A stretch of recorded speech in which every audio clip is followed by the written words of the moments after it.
Now, I want to ask you a question, and I want you to be honest about this. Have you always pulled your meat out at the perfect time and it be as prepared as you want it to be? No, this is not a read for Manscaped or anything like this. It is a playful bit of banter between my childish humor and today's topic. You see, a few weeks ago, I forgot to pull out the meat and let it thaw out of the freezer. But I was already hungry and I was like, you know what?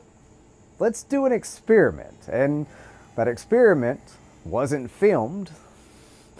And I really wish it was, but because it wasn't, we get to do that experiment again today. You see, friends, we have some ribs to cook.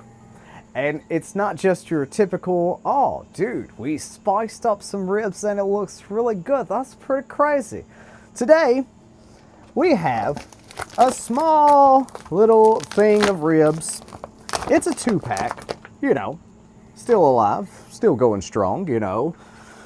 I miss Tupac. But if you can't tell, this is kind of frozen. It looks like a huge slab of dry ice, and this is very cold to my fingers. But yeah, straight from the freezer, we cut up the package, and we're just going to throw it onto the grill and let it smoke for a few hours before we separate it. We're not going to season it or anything like that. We're legitimately going to throw it on the grill like this, close the grill top, and then let it go for a few hours. But yeah, sit back, relax, and let's talk about this frozen meat.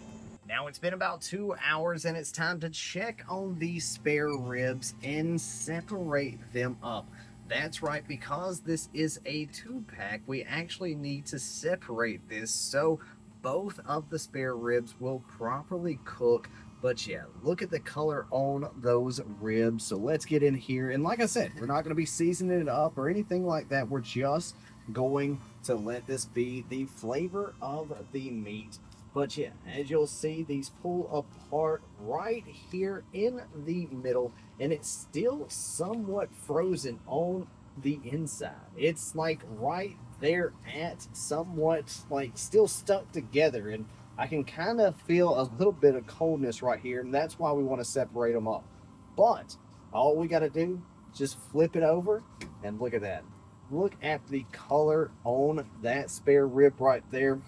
We'll flip this around, put it right there, fat side up against to where the fire is going to be, and then do the exact same thing right here. And yes, this is now a whole lot of meat on this bottom section, and we could, and should we, go ahead and separate these up? You know, might as well, right? Might as well separate these up, give it a lot more room to breathe as well. This is the thicker one, so we will keep it to where these are right next to each other, at least on the verticality of everything. But yeah, now we're going to sit there, let these sit for about two and a half hours. Then we'll come back and check them out. But yeah, I'm absolutely excited to see how these turn out. But yeah, quick glance before we close up. God, these are looking wonderful. Now it's been about 2 hours and it's time to take a gander at how this is looking. Now we did bump the temperature up to 275. Oh yeah, look at that daggum pork, y'all. Looking absolutely wonderful. Now I do want to take the internal temperature of this, and I have to get this just properly right because Lord of mercy knows I'm on a jank setup. And I have it sitting on, yes, Linda Lee. I named the outside cat Linda Lee, by the way. I have it sitting on a 5-gallon bucket is what I have my stuff set on. So right now it is 176, 178. Well, no, that's because it's just, look at that. This is what I'm talking about. You see this right here coming out? Good Lord, it's going to be so good. So let me get in a little bit. So it's 171. 171.5, and then let's check right in here. So about 166, 165 right there at that. Then let's come over here and check this out. And about 159 right there. So we're going to take these to 195, 200 degrees. But this is looking absolutely wonderful. What I'm going to do now that they are past 140, I'm going to move them both down so they're getting the exact same amount of heat. But my Lanta, look at how juicy that is right now. And I cannot wait to see what these, oh my God, taste like. And the great thing is, since they're unseasoned, since these are unseasoned, there is no flavor profile. So we can make this whatever we want to, but I've got some sugar-free barbecue sauce that I really want to try out. But yeah, should you, just based off of looks, take meat, like some ribs, out of the freezer, put them on the grill? Kind of looking that way. And if these turned out tender, I might just have to start doing this, you know, in the future. Now we just temp the ribs and it's time to take them off. But y'all, it is an absolute gorgeous day down here in Georgia, and this is how they are looking. Let the phone focus in. Oh my, y'all, this is looking amazing. I cannot wait to try these and see how they turn out. I always have to do this just perfectly fine. Just perfectly fine. Oh my. Oh, whoo, look at the bottom. Look at them. Oh God. Look, I'm gonna tell you what. Right now. Oh, look. Right where I probed it. Right where I probed it. Oh my. Oh hot dang. Look at this. Look at these ribs. I'm having to look and like angle a certain way. But my God, oh my God, these are looking amazing. Now, let's move the ye old setup.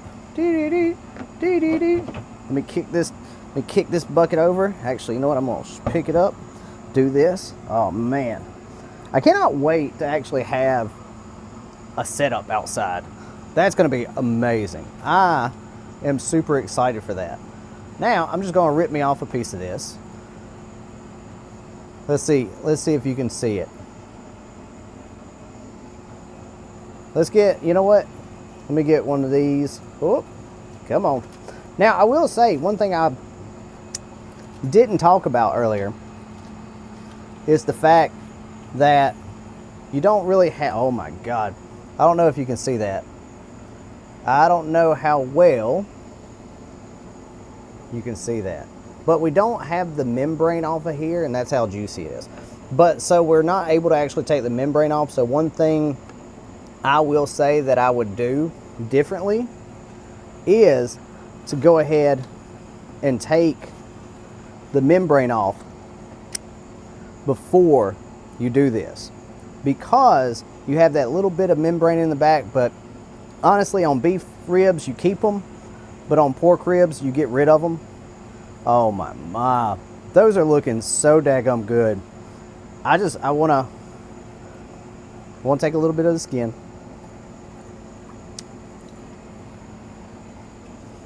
But the thing I love about unseasoned pork, it just tastes like pork. And you see, it just pulls apart. This is right off. This is right off of the grill. And everything just pulls apart. Look. Bones come right out. I'm telling y'all. There is a reason why doing this experiment once has happened a second time. Y'all want to see something? Y'all want to see one reason why I think this cat really, really, really loves me? I genuinely think she loves me for my food. Now, let's see. And I can do this since it's unseasoned. I don't like giving seasoned food to animals. But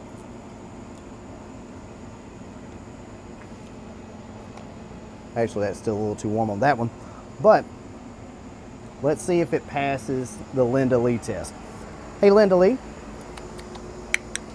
you want some food? You want some of this? You want some of this? Let's see if it passes your test. You think it's good? You want some? You like it? Well, y'all, I think if Linda Lee likes it, I think my wife will like it. And you should like this video.